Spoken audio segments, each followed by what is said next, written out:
পিলখানা হত্যাকাণ্ডের মাস্টারমাইন্ড শেখ হাসিনার বিচারের দাবি জানিয়েছেন শহীদ পরিবারের সদস্য ও বিএনপি নেতারা। রাজধানীর ইঞ্জিনিয়ার্স ইনস্টিটিউশন মিলনায়তনে আয়োজিত শোক সভায় তারা এই দাবি জানান।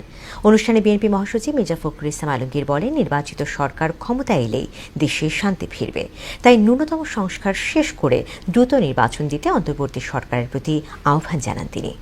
হুমায়ুন কবিরের প্রতিবেদন। পিলখানা হত্যাকাণ্ড নিয়ে ইঞ্জিনিয়ার্স ইনস্টিটিউশন মিলনায়তনে শোক সভার আয়োজন করে বিএনপি। অনুষ্ঠানে প্রামাণ্যচিত্রের মাধ্যমে তুলে ধরা হয় 25শে ফেব্রুয়ারির মর্মান্তিক দৃশ্য। এতে শহীদ পরিবারের সদস্যরা বিডিআর হত্যাকাণ্ডের জন্য শেখ হাসিনাকে দায়ী করে তার বিচার দাবি করেন। বিডিআর হত্যাকাণ্ড কোনো হত্যাকাণ্ড ছিল, এটা পরিকল্পিত একটি হত্যাকাণ্ড ছিল, যেখানে শেখ হাসিনা সরাসরি জড়িত। বিচার হবে যদি আমাদের সার্বভৌমত্ব সফলভাবে রক্ষা করা হয়।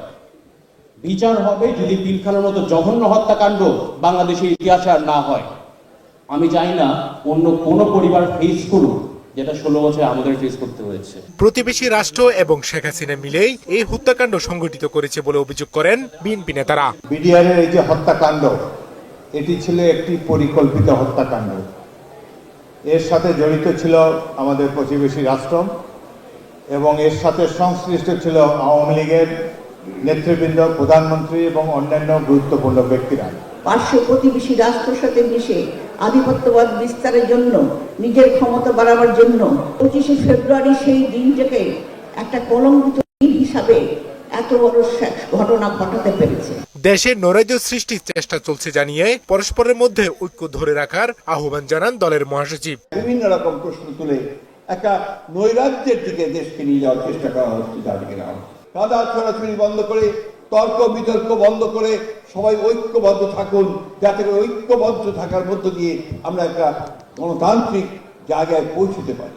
শেখ হাসিনা ও আওয়ামী লীগের দেশ বিরোধী চক্রান্ত মোকাবিলায় বিএনপির নেতাকর্মীদের সতর্ক থাকার আহ্বান জানান মির্জা ফখরুল ইসলাম আলমগীর। শেখ হাসিনা আশ্রয় নিয়েছেন সেই দিল্লিতে, ভারতে।